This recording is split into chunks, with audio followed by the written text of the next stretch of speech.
We all experience challenging and difficult situations in life. In the face of these complexities, it is not always clear how to respond, what to do, or what to avoid. It's easy to get stuck in these moments and stop moving forward in life. Wholeness with Naomi is a program that explores our experiences with such encounters and provides tools and strategies that can enable anyone facing these hardships to continue walking their path in life.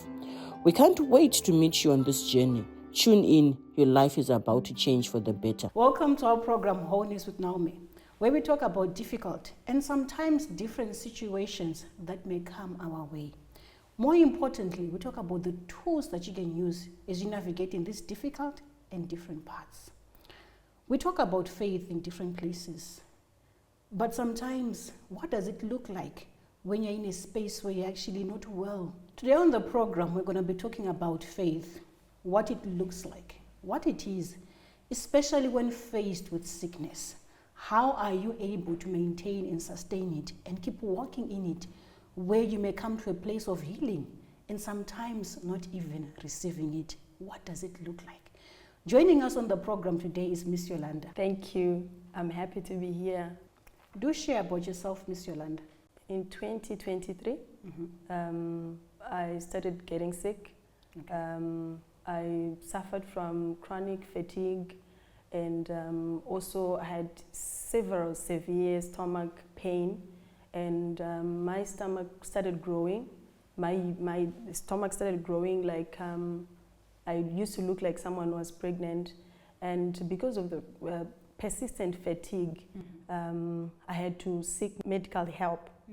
So when I sought for help, I went to see the doctor. They had to take me through several tests, and the first one was to find out what was causing the fatigue, and I got a scan, and it then showed that I had fibroids.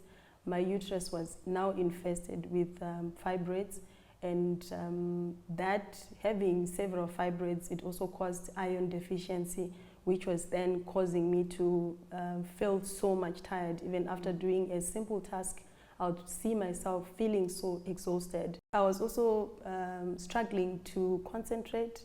Yes. How did this make you feel hearing this? I was disturbed. I didn't know what to I didn't know what to think, and also like when they found out that my uterus was infested with fibroids, they were now saying that they had to remove the uterus completely, which was very difficult for me to accept, since I'm not yet married, had not have a baby, and I didn't want to. It was very difficult for me to accept it at that moment. So them removing the uterus, what did that mean for you? Or what were they going to do? How would that affect, how would that impact you? Okay, it actually showed that I wasn't going to have children, though I was going to get my health back, but it then meant that I wasn't going to have children, which was very difficult to accept. So I had to seek another opinion. Okay. And because I wanted to have children, I also wanted just to have a normal life, to have my uterus as a woman that kind of not really define a woman, but it's something that you'll be proud of, just having your uterus. So when I was told that the only option that was there with is to remove the uterus, I didn't receive it so well. Okay. I was devastated. I remember I saw my mother. She was devastated as well, and she was crying. Being the first daughter, she was expecting to see her grandchildren, and for her to accept it, and also for me to accept it that I was just going to get my uterus removed, was a very difficult thing for me. And I had to, and then we had to look for another opinion.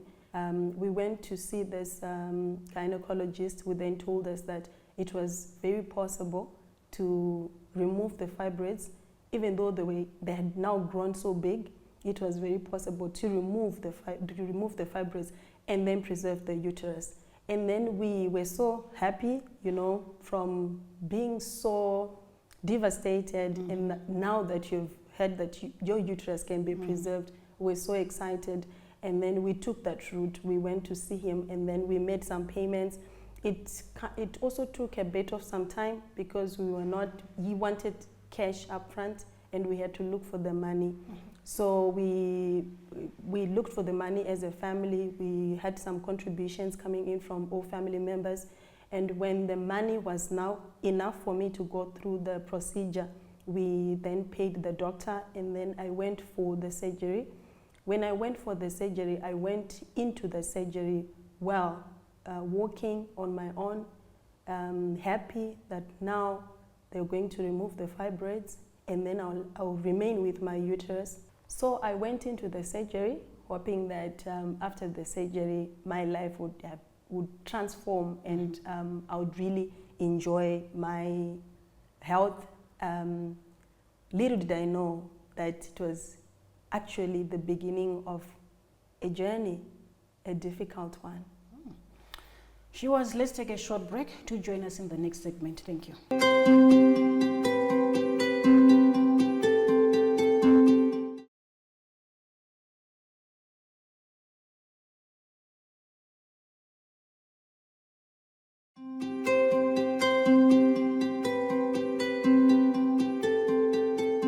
Welcome back to our program, Wholeness with Naomi. Before we went on a short break, Miss Yolanda was sharing with us the journey that she walked from a place where she was normal, everything was okay, and coming to a place where she found herself unwell, her stomach was swelling, and she had to seek for medical intervention to understand what is it that is happening in my body. And when she went there, she was met with shocking news that she had fibroids, and not only that, but initially that her uterus needed to be removed. But they did manage to find another solution that was able to preserve your uterus. Please take us through what happened when you went into surgery.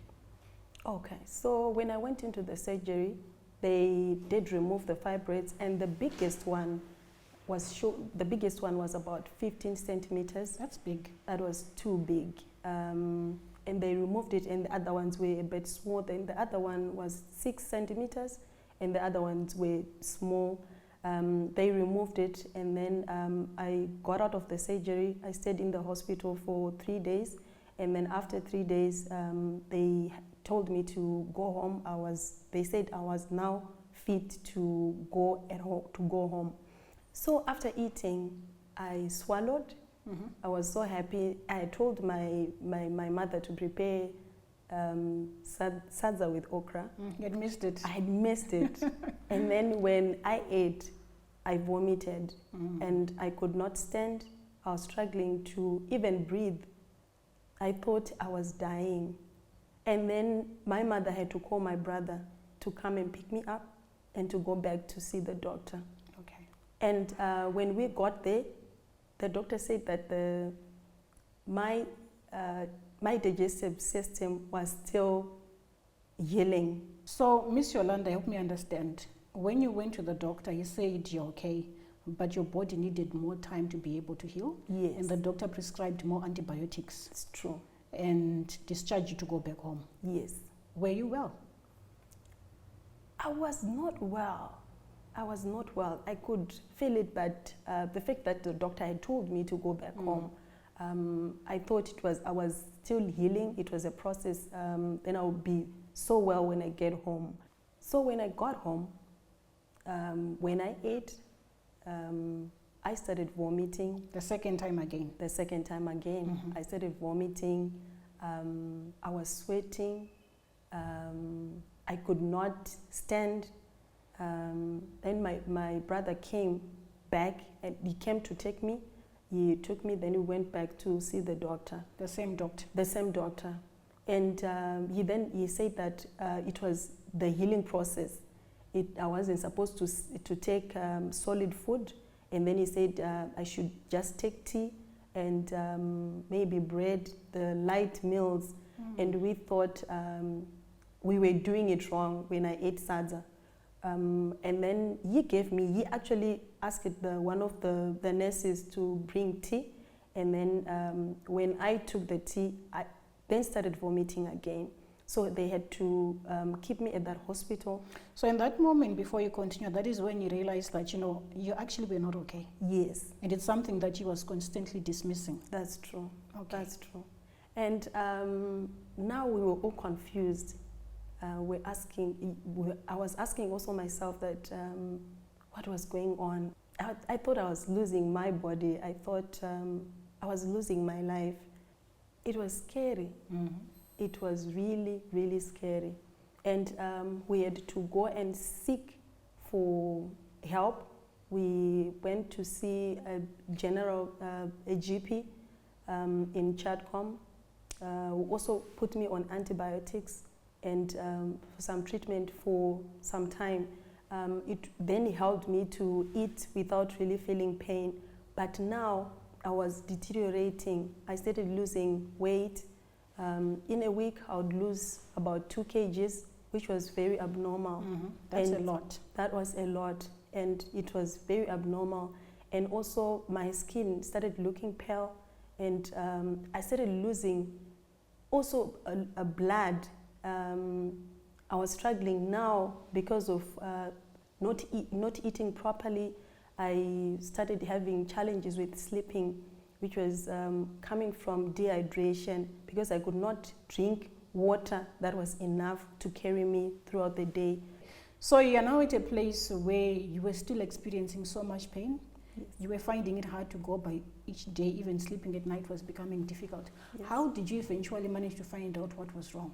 When I was struggling to sleep now, anxiety kicked in, and we had to go and see another doctor for him to then assess what was going on. Mm-hmm. He's the one who said that my body was really deteriorating, and he then advised us to go and see a general surgeon and a physician. So when we went to see the general surgeon, we explained to him what had happened, and then he had to run through several tests just to see what was happening in my stomach. At first, he thought they were just adhesions. Those ones, he said that they happen when you go through an abdominal surgery. Mm-hmm. You can suffer adhesions which can be rectified. And then he said that before making the conclusion, he had to do some tests, Okay. just to confirm if what he was seeing was correct. We did the scans, we did the blood tests, we did everything. And then he said the only way to fix the intestines was to do another open surgery. So we also had to now, I'm coming from a first surgery. Remember, we have used money. Money had depleted. The whole family initially said it come together to ensure that the money was available. Exactly. For the first one to go through that surgery, we had to raise money, about $2,000 cash, which for my family was a bit too much. We were now asked to raise about $5,000 for the second surgery. So how did that make you feel? Coming to a place where you were told that, we just need to do the surgery and you'll be okay. Mm-hmm. You now found that you were sick and you went through all the different motions where you're really finding it hard to go through each day. Mm-hmm. You went to another doctor and he said you required double the amount that was needed in the first place. Not only that, you needed to redo the surgery again. How did that make you feel? I felt like my world is just collapsed. I thought I was just going to die, also knowing my family that would not even afford half of that amount at that moment. And the doctor said that it had to be an emergent operation because of what was happening in my stomach. So we sat down as a family, we talked about it, and we didn't have anywhere to even borrow the money for the surgery. So surprisingly, I got a call from my friend who just wanted to hear what decision we had made. And then I told her that we didn't have the money as a family, and there was no way I could get $5,000 in about 2 weeks. And she was like, "Is it okay, Yolanda, for me to help you look for the money?" I laughed because I thought that was just impossible to look for $5,000 cash. I was not on medical aid. You know, sometimes when you think you not get sick and then you don't get a medical aid. And she said, I will help you look for the money because I want you to be well. I laughed, but then I told her, it's okay, you can go ahead. I wasn't expecting to get the money. And when she went, she talked about it with my other friends, and they had to set up a GoFund me, and they started raising the money. When they started that group, it was amazing. The contributions, how they got the contributions. People started pledging money. Were these people that you knew or strangers? These were the people that I knew, and some of them that said I had impacted their lives in an amazing way. The things, you know, the things that we do, just being nice to someone, and you don't even know that tomorrow it will really help you when you need some help. This is quite powerful, Miss Yolanda. Viewers, let's take a short break. Do join me in the next segment.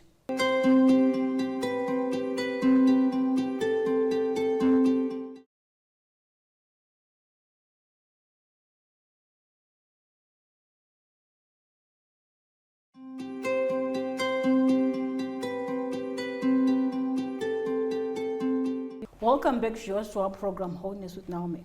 Before I went on a short break, Miss Yolanda, you were sharing with us that people had come to do a GoFund for you. Yes. And some of the people were strangers, and some were people that you had impacted without knowing, as we were going about your life.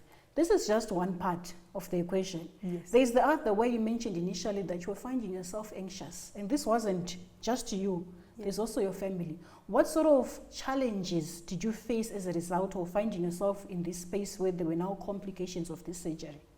Yes, so emotionally now I was drained, and I started getting even more anxious to the extent that I could not sleep. I would go for 2 days without sleeping.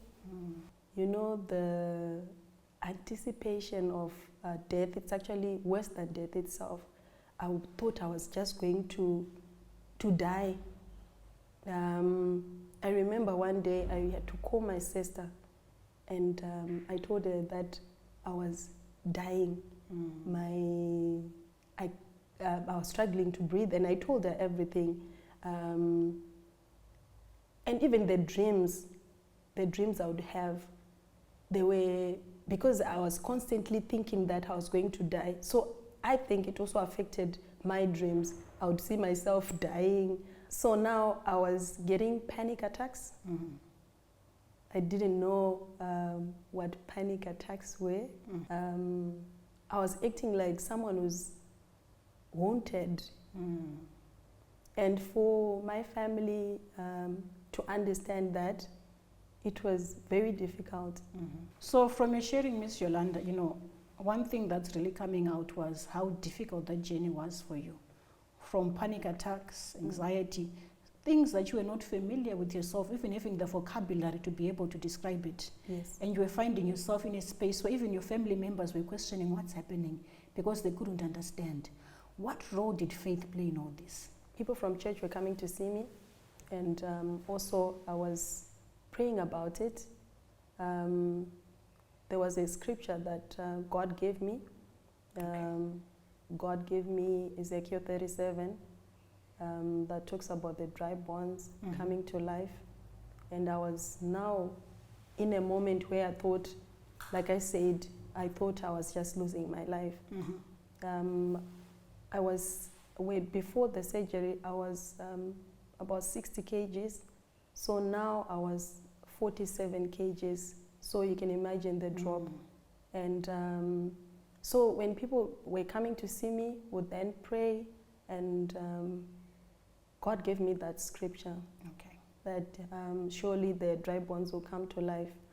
And the other scripture that also sustained me and my family was Psalm 23, that we all know that David says that the Lord is my shepherd, I shall not be in want. There's a part, I think it's verse 4, that says that even though I walk through the valley of the shadow of death, I'll fear no evil, for you are with me. You know, I like how we want to read the scripture and get excited about it. But when you are faced with a situation, walking through the valley of the shadow of death, it's not easy. I remember there was a person who came to see me, and just by looking at me, he then started saying that, you know what happens in life? God picks the beautiful flower. If you are to go into a garden, you pick the beautiful rose. That could be, that might be what might be wanting to happen now. God might just pick you. And from that day, I was so scared. I was so scared, because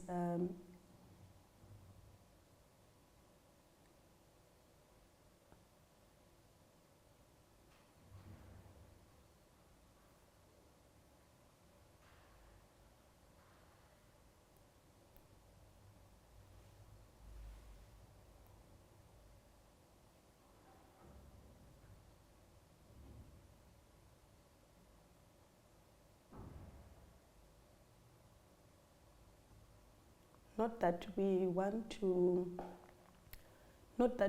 live forever, but I just somehow thought that was not yet the right time for me to go home. After the person left, I remember making a prayer to God, and I said that, God, when you restore me to life,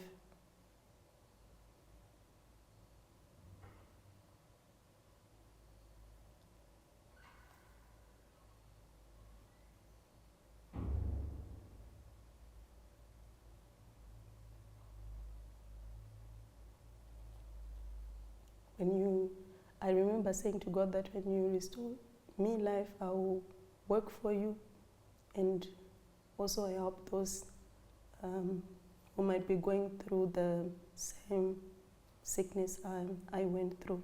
Were you able to pray in that season? At first, I was able to pray, but there was now a moment where I was struggling because my body was now so much weak. I was so weak that I could not even pray. I could not open my mouth to speak. I remember at some point when we were young, when we were told that the person who is sick is no longer talking. That's the stage where I was at that moment. I could not open my mouth to speak because physically I was not strong anymore. So that's where my friends come in. People started forming groups to pray for me. They would do chain prayers, and they would fast.